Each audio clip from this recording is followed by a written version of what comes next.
एक हंसती मुस्कुराती बीवी ने कत्ल किया और वहीं उसके एमबीबीएस पति ने लाश के टुकड़े टुकड़े कर दिए।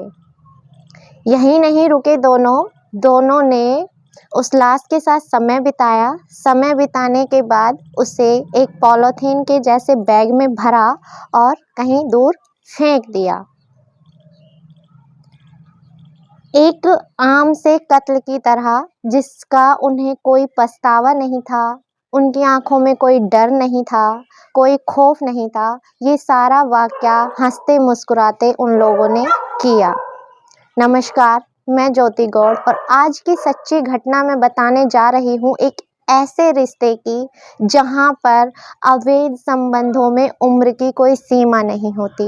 एक 80 वर्ष के बुजुर्ग होते हैं और उनका एक अपने से बहुत कम उम्र की लड़की के साथ अवैध संबंध होता है, जो तकरीबन 12 साल से चला आ रहा होता है। ये कहानी शुरू होती है 20 फरवरी से। 20 फरवरी को एक लड़की भागी भागी पुलिस स्टेशन पहुंचती है। नाम बताती है निधि। जाकर के कहती है कि मुझे अपने पिता के खिलाफ एफआईआर लिखवानी है, क्योंकि मेरे पिता गुमशुदा हैं, इतने समय से मुझे मिल नहीं रहे हैं। बोलते हैं आपके पिता का नाम क्या है? वो बताती है मेरे पिता का नाम श्यामलाल है, वो एक स्कूल के प्रिंसिपल हैं और वो 7 फरवरी से अब तक गायब हैं, उनका कुछ अता पता नहीं चल रहा। उनके बारे में पूछताछ की जाती है और गुमशुदगी की रिपोर्ट दर्ज कर ली जाती है। अब आसपास पूछताछ की जाती है, पता चलता है कि उनका एक गीता नाम की लड़की के साथ उनकी दोस्ती थी। अब पता किया जाता है कि गीता कहाँ रहती है, तो वहां जाकर जब देखते हैं तो घर पर ताला लगा होता है। अब आसपास के सीसीटीवी फुटेज को खंगाला जाता है। सीसीटीवी फुटेज खंगालने पर श्यामलाल एक जगह पर बाइक से जाते हुए कैप्चर हो जाते हैं। वो जाते हैं, एक घर के आगे अपनी बाइक को खड़ी करते हैं और उस घर के अंदर दाखिल हो जाते हैं। उसके बाद वो दिखाई नहीं देते। पता लगाया जाता है तो पता चलता है कि ये घर उसी गीता के नाम पर है। बता दें कि गीता के घर पर छापा लगाया जाता है तो वहां तो पहले से ही ताला लगा हुआ होता है। अब क्या करें? अब जो ये गीता थी, ये पुलिस को गुमराह करने के लिए अपने पति के साथ जगह बदल रही थी। कभी देहरादून, देहरादून से कुरुक्षेत्र, कुरुक्षेत्र से जयपुर, जयपुर से उत्तराखंड, उत्तराखंड से फिर कुरुक्षेत्र। जगह जगह पर वो अपनी जगह बदल रहे थे ताकि पुलिस उन तक ना पहुंच सके। लेकिन पुलिस उनके ऊपर 25-25 हजार रुपए का इनाम घोषित करती है और अंततः उन्हें दबोच लिया जाता है। अब उन्हें गिरफ्तार किया जाता है। गिरफ्तार करने के बाद अब उनसे पूछा जाता है कि आखिर मामला क्या था। अब कहानी कुछ इस तरह से बताई जाती है कि जो गीता थी, उनका तकरीबन 12 साल से इस 80 वर्षीय बुजुर्ग के साथ, जो श्यामलाल हैं, उनके साथ अवैध संबंध थे। वो उनके साथ रिश्ते में रह रही थी। इस बात की भनक उनके पहले पति को लगी और उनके रिश्ते टूट गए। उसके पति ने उसे छोड़ दिया। उसके कुछ समय बाद वो उसके साथ रिश्ता उसने फिर भी नहीं तोड़ा। उनका नाजायज रिश्ता चलता रहा और एक दिन उसकी, गीता की मुलाकात एक हिमांशु नाम के बंदे से हुई, जो एमबीबीएस कर रहा था। एमबीबीएस करने वाले हिमांशु के साथ उसकी मुलाकात होती है और दोनों को प्रेम होता है और दोनों शादी कर लेते हैं।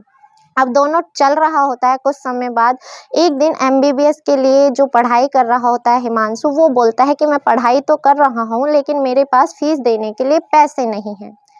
तुरंत खुराफाती दिमाग वाली गीता के दिमाग में एक विचार आता है और वो उसे बताती है कि एक श्यामलाल नाम का बंदा है, उससे मुर्गा बनाया जा सकता है। वो उसके झांसे में पहले भी फंसा हुआ है, उसका उसके साथ रिश्ता रह चुका है। अगर तुम चाहो और तुम मेरा इसमें साथ दो तो हम उससे अच्छी मोटी रकम हड़प सकते हैं और उससे तुम्हारी पढ़ाई हो सकती है।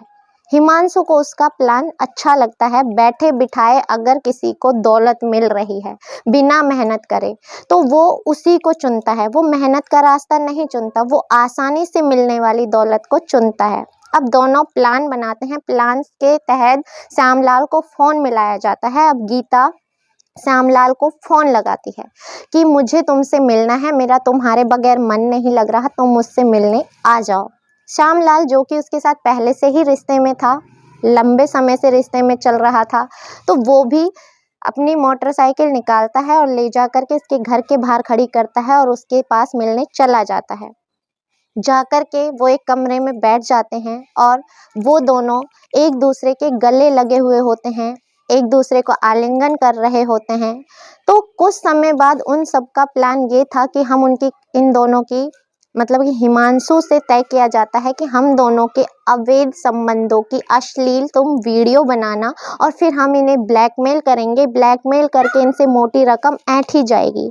अभी कुछ ऐसा ही चल रहा होता है, वो उसके साथ हम बिस्तर होने ही वाली होती है, लेकिन श्यामलाल को शक हो जाता है कि उन दोनों के अलावा भी उस घर में कोई और मौजूद है।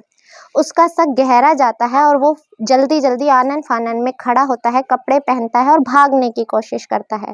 लेकिन जैसे ही वो भागने की कोशिश करता है, गीता उसका मुंह दबा लेती है।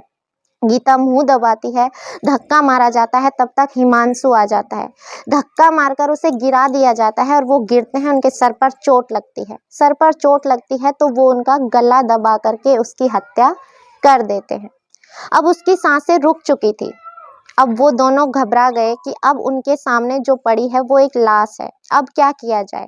कुछ समय उसके साथ बिताते हैं, बैठे रहते हैं, बैठे बैठे सोचते रहते हैं। फिर गीता अपने भाई को फोन लगाती है, कहती है ऐसे ऐसे मुझसे एक कत्ल हो गया है और लाश को ठिकाने लगाना है, हम क्या करें। उसका भाई 2-3 दोस्तों के साथ वहां पर पहुंचता है। पहुंचने के बाद अब सारे मिलकर कुछ ना कुछ योजना बना रहे होते हैं। तभी हिमांशु, जो गीता का पति था, जो एमबीबीएस की पढ़ाई कर रहा था, अचानक उसके दिमाग में एक खुराफाती आइडिया आता है। वो बोलता है कि कुछ समय बाद बॉडी में से खून जम जाता है और फिर उसके टुकड़े किए जाएं तो खून नहीं बहता।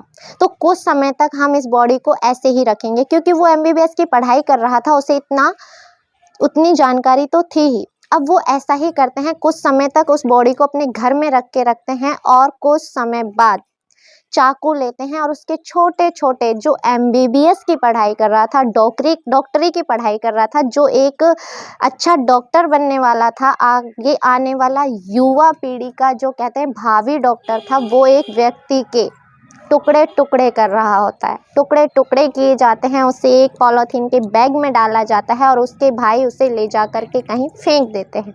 अब बाइक की नंबर प्लेट हटाई जाती है, उस पर कलर किया जाता है, जो भी हो सकता है, जैसे भी उस बाइक की शिनाख्त छुपाई जा सकती थी वो सब करते हैं और उसे ले जा कर के भी कहीं पर फेंक देते हैं। अब उनकी तरफ से मामला खत्म था और वो लोग वहां से फरार हो जाते हैं। लेकिन अंततः जब निधि अपने पिता की खिलाफ रिपोर्ट दर्ज कराती है तो ये सारा मामला खुलकर सामने आता है और ऐसा अवैध संबंध जिसमें घर बैठे बिठाए, कहते हैं कि उम्र से ज्यादा जो गलत रिश्ते होते हैं, जिसमें दूसरों का घर तोड़ा जाता है, वो रिश्ते तो कभी सक्सेसफुल हो ही नहीं सकते, सफल हो ही नहीं सकते। लेकिन लोग आज के वक्त में रिश्तों से ज्यादा पैसों को चुनते हैं। गीता ने और हिमांशु ने वही रास्ता अपनाया, मेहनत करने की जगह ऐसा एक रास्ता अपनाया जिससे वो बैठे बिठाए रातों रात अमीर हो सकते थे, जिसकी वजह से एक व्यक्ति की जान चली गई।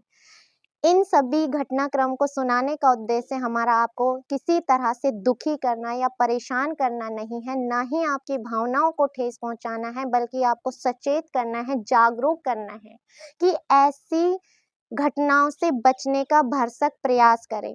तब तक के लिए मैं इजाजत चाहूंगी, मिलते हैं अगली किसी सच्ची घटना के साथ। तब तक के लिए जय हिंद, जय भारत।